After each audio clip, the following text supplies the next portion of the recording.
There's a quiet frustration shared by millions of people who have tried to manifest something deeply important: money, love, freedom, peace, purpose, and watched it slip further away the more they wanted it. They followed the rules. They visualized. They affirmed. They believed. And yet, the very moment desire became intense, manifestation seemed to stop working altogether. This audiobook exists to explain why. Not from mysticism, not from empty motivation, but from a clear, grounded understanding of how the mind, awareness, and desire truly function. The greatest misunderstanding about manifestation is the belief that wanting something more makes it arrive faster. In reality, wanting, when misunderstood, creates the very resistance that blocks fulfillment. This is not a failure of faith. It is not because you're doing something wrong. It is because the law itself has been misinterpreted. Across these 9 chapters, you will uncover why manifestation collapses the moment desire turns into urgency, attachment, or identity. You will see how effort, force, and emotional pressure quietly cancel the very outcomes they are meant to produce. And most importantly, you will learn how manifestation actually works when it is aligned with clarity rather than craving. Each chapter builds deeper than the last, not adding techniques, but removing illusions. Not teaching you how to want harder, but how to stop sabotaging what is already moving toward you. Listen slowly. Let the ideas settle. This is not information meant to excite you. It is understanding meant to free you. And now we begin. Chapter 1. The moment wanting turns against you. The failure of manifestation does not begin when you stop believing. It begins the moment wanting turns into tension. At first, desire is light. It feels like inspiration, a quiet preference, a gentle vision of something better. In this state, the mind is open, flexible, and responsive. Possibility feels natural. Action feels effortless. This is the state where manifestation often works without explanation. But then something shifts. The desire becomes personal, urgent, loaded with meaning. It stops being about experience and starts being about identity. If I get this, I am successful. If I don't, I am failing. The mind tightens. Attention narrows. Emotion intensifies. And without realizing it, you move from allowing to demanding. This is the exact moment the law turns against you. Wanting, in its raw form, is not the problem. Attachment is. When desire becomes fused with your sense of self, the mind interprets absence as danger, and a nervous system responds accordingly, through anxiety, impatience, overthinking, and control. Manifestation does not respond to words or thoughts alone. It responds to state.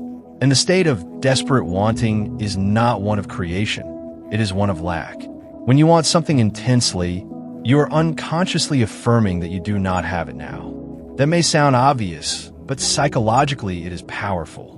The mind organizes perception around that assumption. You stop noticing openings. You misread timing. You force action. You overlook alignment. This is why people often manifest easily when they're relaxed, distracted, or no longer obsessed. Not because they stopped wanting, but because wanting stopped dominating them. Think of how often opportunities arrive when you're not chasing them. How clarity appears when you stop forcing answers. How solutions emerge when you finally let go. This is not coincidence. It is mechanics. The law of manifestation is not attracted to intensity. It is attracted to coherence. When thought, emotion, and presence are aligned, movement happens naturally. When they're conflicted, when one part of you wants and another fears, the system stalls. The tragedy is that most people respond to stalled manifestation by wanting harder, visualizing more aggressively, affirming louder, trying to overpower doubt. And in doing so, they amplify the very resistance blocking them. This chapter is not asking you to stop wanting. It is asking you to notice how you want. Do you want with openness or with pressure? With curiosity or with fear? With trust or with urgency? Because the moment wanting turns into tension, manifestation is no longer about creation. It becomes a struggle against reality. And struggle never produces flow. As you continue listening, you will begin to see that manifestation does not fail because the law is weak. It fails because the mind misunderstands its role within it. And this understanding is only just beginning. Chapter 2. Why desire signals lack instead of power. The most overlooked truth about manifestation is this. The mind does not respond to what you want. It responds to what you assume is missing. Desire, when misunderstood, quietly communicates absence. And absence, when emotionally charged, becomes the dominant signal shaping your experience. This is where manifestation begins to unravel. When you strongly desire something, your attention locks onto the gap between your current reality and the imagined future. That gap becomes the focal point of awareness. The mind does not say, I am moving toward this. It says, this is not here yet. And the more emotionally invested you are, the louder that message becomes. This is not metaphysical. It is psychological. The brain is a prediction machine. It constantly scans for patterns and reinforces whatever you pay attention to most. When your attention is fixed on what is missing, your perception reorganizes itself around lack. You become hyper-aware of delay, obstacles, comparison, and time. Ironically, the more you want something, the more evidence you find that you don't have it. This is why intense desire often produces anxiety instead of momentum. Anxiety is not a sign that something is wrong. It is the nervous system reacting to perceived absence combined with emotional urgency.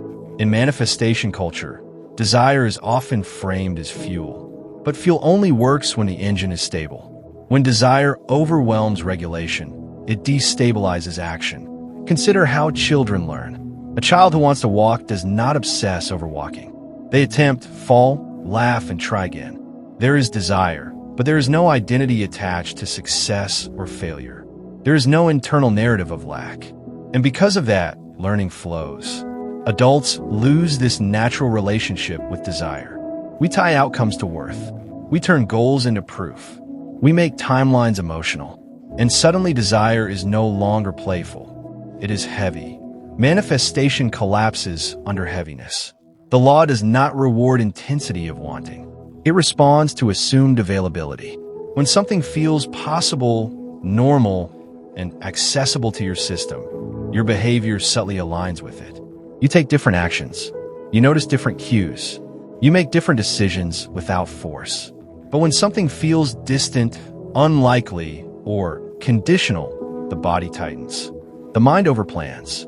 Action becomes strained. And strained action rarely produces aligned outcomes. This is why people often manifest small things easily, but struggle with what matters most. Not because big desires are harder, but because big desires carry emotional weight. The solution is not to suppress desire. It is to depersonalize it. The moment desire stops being about proving something, it stops signaling lack. It becomes direction instead of demand. You don't need to convince the universe. You need to stop convincing yourself that you are incomplete without the outcome. When desire is held lightly, it becomes creative. When it is held tightly, it becomes constrictive. This chapter invites you to notice how often your wanting is actually pressure disguised as motivation. How often manifesting has turned into monitoring, checking, forcing, and worrying. Manifestation begins to work again when desire is returned to its natural state. A quiet preference, not a psychological emergency. In the next chapter, you will see how attachment to outcomes secretly reverses the entire process, and why letting go is not about giving up, but about restoring alignment. One of the most subtle ways manifestation breaks down is through attachment, because attachment disguises itself as commitment, focus, or dedication. It feels responsible. It feels serious. It feels like you're finally taking your desires seriously. But psychologically, attachment is not devotion to an outcome. It is fear of not having it. The moment you become attached, the mind stops moving forward and starts hovering. It watches. It checks. It evaluates. It asks, is it working yet? That constant monitoring collapses flow. Creation requires movement, but attachment freezes attention in place. Attachment narrows awareness. When you are attached, you stop seeing possibilities. You stop trusting timing. You stop responding to what is actually happening. Instead, you compare the present moment to an imagined future and judge it as insufficient. That judgment creates friction, and friction is the opposite of alignment. Think about how often clarity appears when you are not emotionally gripping the outcome. The best ideas often arrive when you are relaxed. The right conversations happen when you are not rehearsing them. Solutions emerge when you stop forcing them. This is not accidental. It is the natural state of the mind when it is not constrained by expectation. Attachment also distorts time. When you are attached, time feels slow and threatening. Every delay feels like evidence of failure. Every obstacle feels personal. The mind interprets neutral events as signs that something is wrong. This creates emotional exhaustion long before any external result appears. What most people do not realize is that attachment is not about wanting something too much. It is about needing the outcome to validate your sense of self. When success becomes proof of worth, failure becomes a threat. And the nervous system cannot create freely while defending identity. This is why detachment is so often misunderstood. It is not indifference. It is not passivity. It is the absence of fear around outcome. Detachment allows action without emotional collapse. It allows effort without desperation. It allows desire without pressure. When you're detached, you still act. You still care. You still move forward. But you're no longer fighting the present moment. You're working with it. Attachment also pulls you out of the present. Manifestation only unfolds through now, but attachment lives in imagined futures. The mind leaves the current moment to chase certainty. And when attention leaves now, effectiveness drops. You miss subtle opportunities. You rush decisions. You ignore feedback. You override intuition. This is why letting go often triggers sudden movement. Not because the universe was waiting to test you, but because your system finally relaxed enough to respond accurately. Letting go does not mean abandoning desire. It means releasing the belief that your safety or value depends on its immediate fulfillment. When that belief dissolves, manifestation regains its natural rhythm. As this understanding settles, notice how often your effort has been fueled by fear rather than clarity. Notice how attachment has disguised itself as discipline. Notice how tension has been mistaken for seriousness. Nothing needs to be forced. Nothing needs to be chased. Nothing needs to be proven. In the next session, you will see how the illusion of control quietly sabotages manifestation, and why trust is not a belief, but a state the mind returns to when it understands its role. Control feels like strength until you notice how much energy it consumes. Most people believe they are failing at manifestation because they are not doing enough, when in reality, they are doing too much in the wrong direction. Control is the mind's attempt to eliminate uncertainty, but uncertainty is not the enemy of creation. It is the space where creation happens. The desire to control appears when the mind no longer trusts the process. It begins to micromanage timing, outcomes, reactions, and paths. Every step must make sense. Every action must feel justified. Every delay must be explained. But manifestation does not move in straight lines that the thinking mind can predict. It moves through patterns, connections, and timing that only reveal themselves after the fact. When you try to control the process, you shrink the field of possibility. You lock yourself into a narrow idea of how things should happen. And when reality does not comply, frustration grows. That frustration is not caused by failure. It is caused by expectation colliding with reality. Control also disconnects you from feedback. When you are rigid, you cannot adapt. You interpret redirection as resistance instead of guidance. You push harder where you should pivot. You persist where you should pause. You miss the intelligence built into unfolding events. Manifestation works best when there is responsiveness, not rigidity. The mind often confuses control with responsibility. It believes that if it relaxes, things will fall apart. But look closely at your own life. The most meaningful events, connections, insights, breakthroughs rarely happen because you plan them perfectly. They happen because you were present enough to recognize them when they arrived. Control also keeps you in a constant state of vigilance. You're always checking whether you are on track, whether something is wrong, whether you should adjust. This constant scanning exhausts attention. It pulls energy away from creative engagement and places it into defensive management. The paradox is that the more you try to control outcomes, the less effective your actions become. Not because effort is wrong, but because effort divorced from awareness becomes mechanical. It loses sensitivity. It ignores nuance. When control loosens, something surprising happens. You do not become passive. You become perceptive. You begin to sense timing. You notice when to act and when to wait. You respond instead of react. Trust is often misunderstood as belief in something external. In truth, trust is confidence in your capacity to respond to what arises. When you trust yourself, you do not need to control everything in advance. You know you can adapt. Manifestation aligns when effort and trust coexist. You act without panic. You move without gripping. You plan without clinging. The mind does not need to dominate reality. It needs to cooperate with it. One of the most invisible reasons manifestation fails is because desire becomes entangled with identity. At some point, what you want stops being something you would enjoy having and starts being something you believe you must have in order to be someone. This is where the process quietly collapses. When an outcome becomes part of your identity, it carries psychological weight. Success becomes proof. Failure becomes threat. The mind no longer explores possibility. It defends self-image. And a defensive mind cannot create freely. Identity is built from past experiences, labels, and emotional conclusions. Over time, the mind forms stories about who you are, what you deserve, what is possible for you, and what is not. These stories feel solid, but they are not fixed.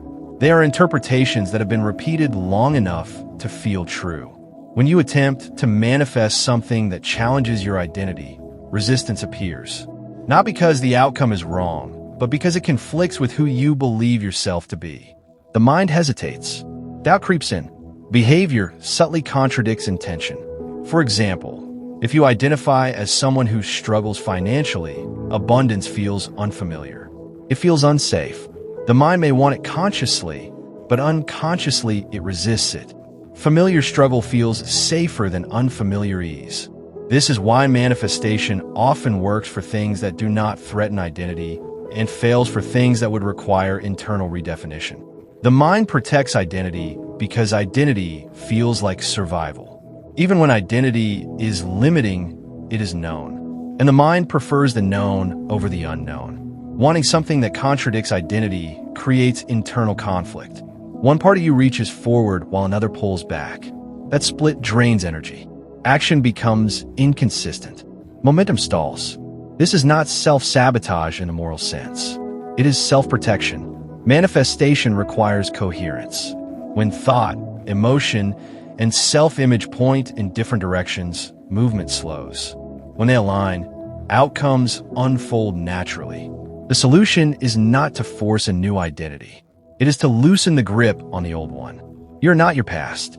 You're not your habits. You're not your patterns. You are awareness moving through experience. When you stop demanding that manifestation define who you are, it becomes available again. The moment you stop needing the outcome to prove something, resistance dissolves. This is why transformation often follows acceptance. When you accept yourself as you are no longer fighting your own foundation. From that place, growth feels safe. Identity softens when you stop asking, "What does this say about me?" and start asking, "What is being asked of me now?" That shift returns you to presence. And presence is where manifestation operates. As this chapter settles, notice where your desires have become about validation instead of expression. Notice where fear of not becoming someone has overridden curiosity about becoming more. Nothing needs to be proven. Nothing needs to be earned. Nothing needs to define you. In the next chapter, you will understand how impatience and timing interfere with manifestation, and why what feels delayed is often simply unfolding in a way the mind cannot yet see. Impatience is one of the quietest ways manifestation breaks down because it feels reasonable. It feels justified. After all, if something is meant for you, why shouldn't it arrive quickly? Why shouldn't progress be visible? Why shouldn't effort be rewarded immediately? But impatience is not about time. It is about mistrust. The moment impatience appears, the mind has stopped trusting the unfolding process. It begins to doubt timing, sequence, and flow. It assumes that if something is not happening now, something must be wrong.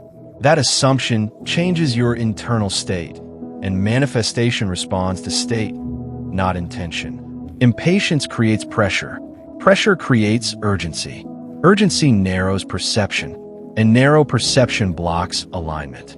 When you're impatient, you rush decisions. You override intuition. You act prematurely. You cling to partial results and abandon processes too early. Not because you are careless, but because the mind wants relief from uncertainty. This is how impatience sabotages outcomes while pretending to accelerate them. Manifestation is not linear. It does not move in straight lines that the mind can easily track. Often, what looks like delay is actually preparation. What feels like stagnation is integration. What appears as silence is recalibration. But impatience cannot tolerate unseen progress. The mind wants evidence. It wants reassurance. It wants confirmation that effort is paying off. And when confirmation does not arrive on schedule, doubt enters. Doubt then infects action. Action becomes inconsistent, emotionally charged, or forced. The irony is that impatience slows everything down. When you're patient, not passively, but attentively, you stay open. You remain responsive. You allow events to rearrange themselves without interference. You give space for connections you could not have planned. Patience does not mean doing nothing. It means doing what is appropriate without demanding immediate payoff. Most people misunderstand timing because they view it through expectation rather than understanding. They assume that desire creates a deadline. In reality, desire creates direction. Timing is determined by alignment, readiness, and context, much of which operates beyond conscious awareness. Think of how often you receive something later than you wanted, but exactly when you could use it properly. Or how outcomes that arrived too early created confusion instead of fulfillment. The mind rarely accounts for this. Impatience also reveals attachment. When you're deeply attached to an outcome, waiting feels painful. But when you're aligned with process, waiting feels neutral, even meaningful. This is why seasoned creators, thinkers, and builders appear calm about timelines. They understand that forcing timing damages quality. They trust sequence over speed. Manifestation aligns with those who can stay present without demanding certainty. Time pressure pulls you out of now and into imagined futures. And manifestation cannot occur in imagined futures. It only unfolds through present engagement.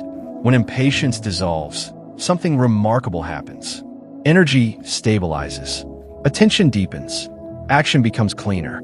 You stop oscillating between hope and disappointment. You stay steady. This steadiness is magnetic. As this chapter settles, notice how often impatience has been mistaken for motivation in your life. Notice how pressure has replaced presence. Notice how urgency has overridden intelligence. Nothing important is late. Nothing meaningful is missing. Nothing valuable is being withheld from you. What is unfolding at the pace understanding allows. In the next chapter, you will see how effort collapses manifestation when it is driven by fear, and how aligned effort feels light, focused, and naturally effective.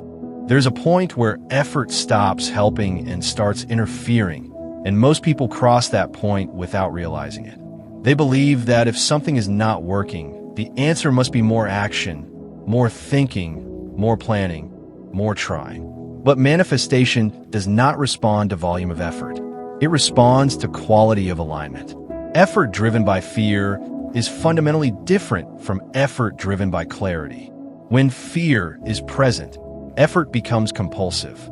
You act not because the moment calls for it, but because inaction feels unsafe. The mind pushes forward to escape discomfort, not because movement is necessary. This kind of effort is restless. It feels tense. It is rarely satisfying, even when it produces results. Fear-based effort carries a hidden message. If I stop, something will go wrong. That message keeps the nervous system in a state of alert. Over time, this exhausts attention and clouds judgment. You may be busy, but you're not effective. You may be productive, but you are not aligned. Aligned effort feels different.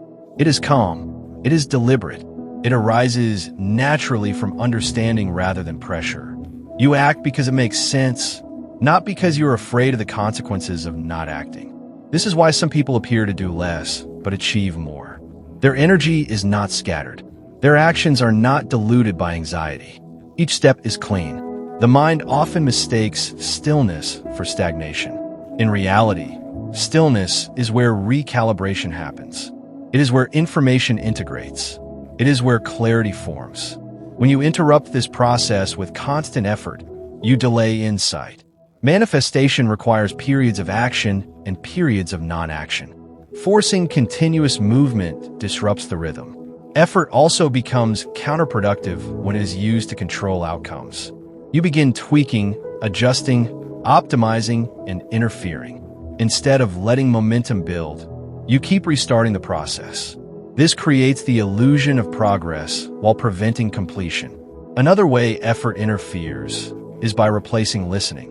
When you're constantly doing, you stop noticing. You miss subtle signals. You overlook feedback.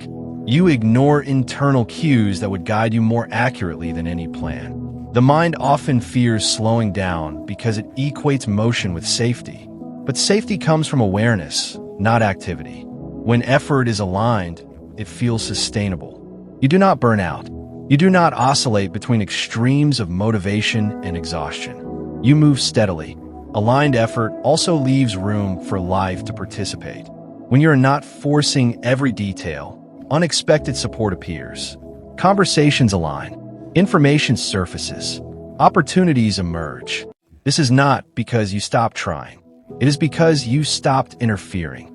As this chapter settles, notice where effort in your life feels tense rather than purposeful. Notice where action is driven by fear of falling behind rather than clarity about direction. Effort is not meant to hurt. Action is not meant to exhaust. Progress is not meant to be forced. In the next chapter, you will uncover how belief itself can sabotage manifestation when misunderstood, and why forcing belief creates resistance rather than power. Belief is often presented as the foundation of manifestation, but belief, when misunderstood, becomes one of the greatest obstacles. Many people assume they must believe harder, affirm louder, or eliminate all doubt in order for manifestation to work. This assumption creates pressure, and pressure quietly undermines the very belief it is trying to build. Belief is not something you force. It is something that stabilizes when understanding is present. When you try to believe something that contradicts your current experience or self-concept, the mind resists. That resistance is not failure, it is honesty. The mind is saying, this does not yet feel true. Ignoring that signal and trying to override it creates internal conflict. Forced belief creates tension. Natural belief creates coherence. This is why affirmations often feel hollow. Repeating words does not convince the nervous system. The system responds to consistency between thought, emotion, and experience. When those elements are out of sync, belief collapses. Doubt is not the enemy of manifestation. Pretending doubt does not exist is. Doubt simply indicates that understanding is incomplete. When understanding deepens, belief follows effortlessly. No effort required. The problem arises when people interpret doubt as danger. They panic and try to suppress it.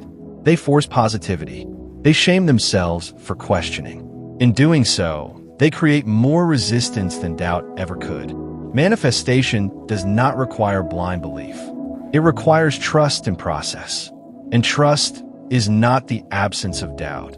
It is the willingness to move forward despite uncertainty. Think of how often you trust things you cannot fully explain. You trust that your body will heal. You trust that sleep will restore you. You trust that understanding will come later. You do not need to believe perfectly. You need to remain open. Belief becomes harmful when it turns rigid. When you cling to a belief and reality contradicts it, frustration grows. You feel betrayed. You feel misled. But reality was never obligated to match a belief formed without understanding. Flexible belief adapts. Rigid belief breaks. Manifestation aligns with flexibility.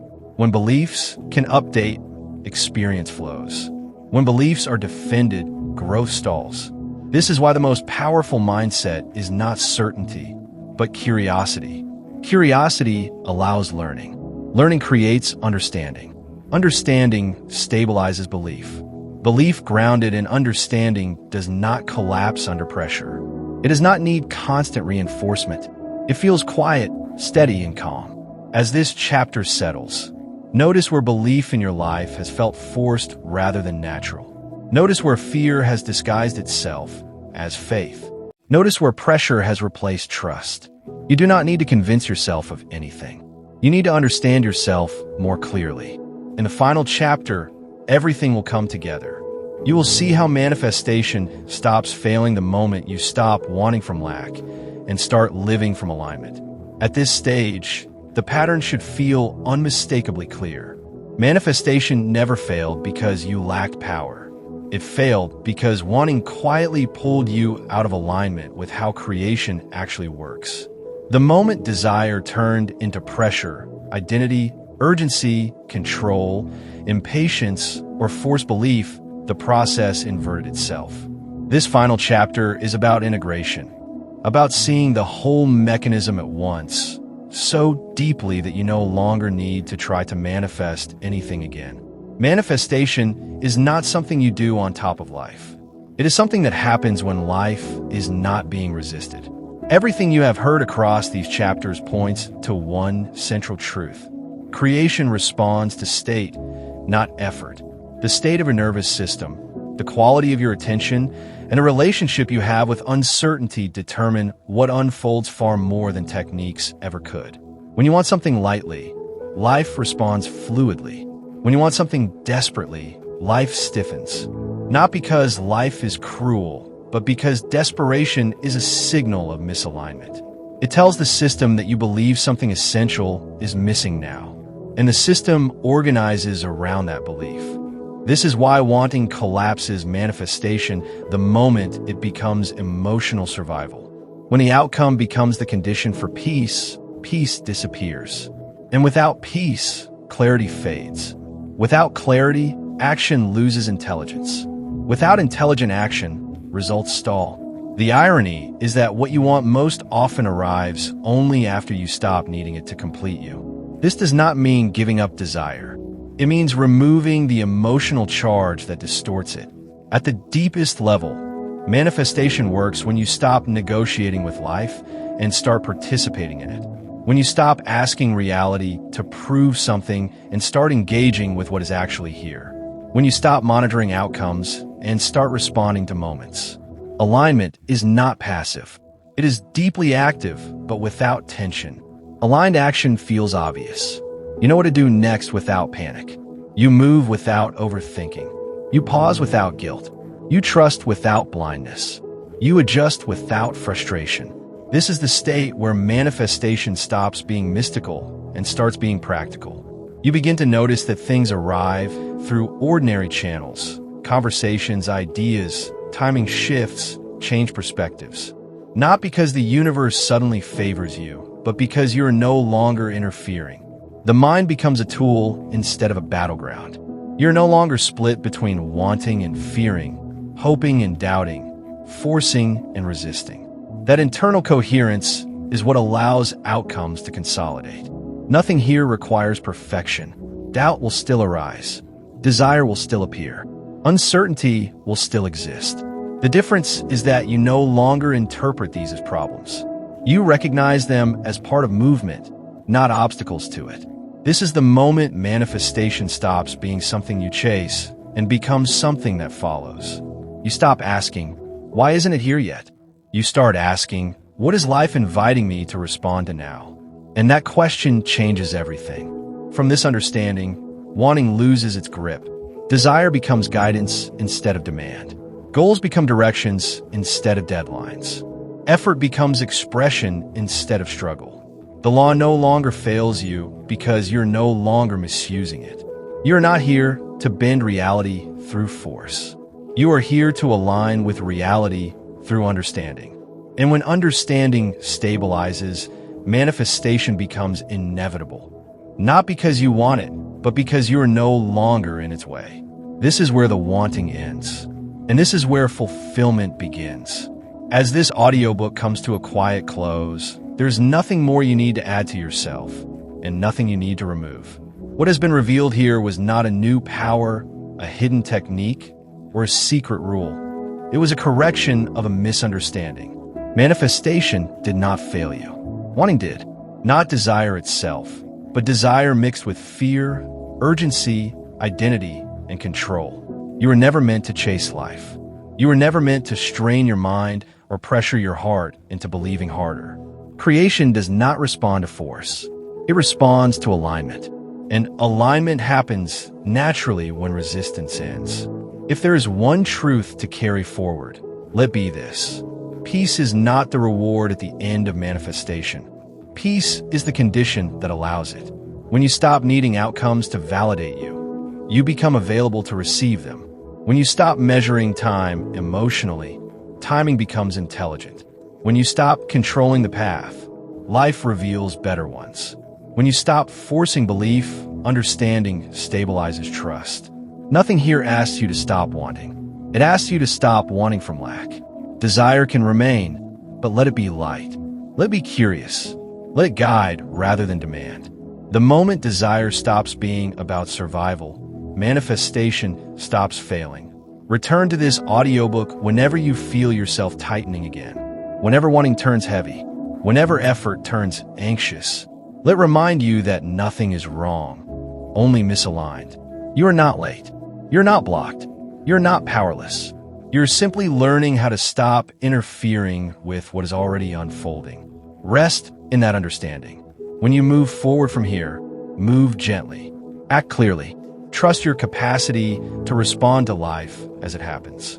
That trust is not hope, it is stability. And from stability, everything you have been trying to manifest can finally arrive without resistance.